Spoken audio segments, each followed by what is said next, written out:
අපි අද හදන්න යන්නේ තවත් රසම රස චොක්ලට් පුඩින් එකක්. මේ තියෙන්නේ අපිට මේ පුඩින් එක හදා ගන්න ඕන දේවල් ටික. මුලින්ම අපි චොක්ලට් ටික පොඩි කෑලි වලට කපා ගන්න ඕනේ. ඊළඟට සීනි, කොකෝවා පවුඩර් ටිකයි, කෝන් ෆ්ලාර් ටිකයි, ලුණු ටිකයි එකට දාලා හොඳට කලවම් කරන්න ඕනේ.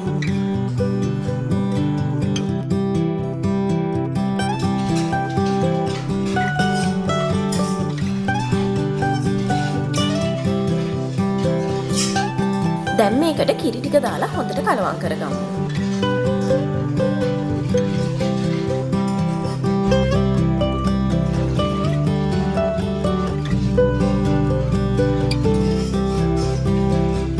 ඊළඟට මේ මිශ්‍රණය ටිකක් ඝන වෙනකන් මද ගින්දරේ කලවම් කරගන්න. මේ මිශ්‍රණය ලිපේ තියෙද්දි අපි මේක දිගටම හැඳි ගන්න ඕනේ. නැත්නම් එහෙම අඩිය අල්ලනවා. පුඩින් එක ඝන වේගෙන එනකොට කපාගත්ත චොක්ලට් ටික දාගන්න. දැන් විපින් ක්‍රීම් ටික දාගන්න.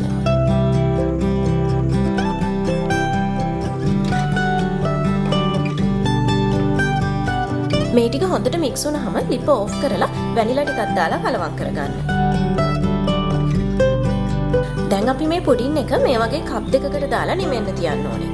පුඩින් එක හොඳට නිමුණට පස්සේ මේක හොඳට සෙට් වෙනකම් ෆ්‍රිජ් එකේ තියන්න.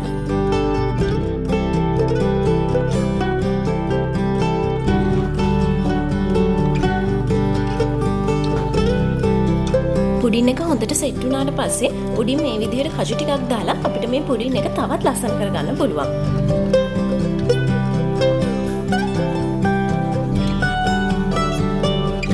ආයෙත් දවසක ඉක්මනින්ම තවත් රසම රස රෙසිපි එකකින් හම්බෙමු. එතකන් මගේ channel එක subscribe කරලා bell icon එකත් press කරන්න.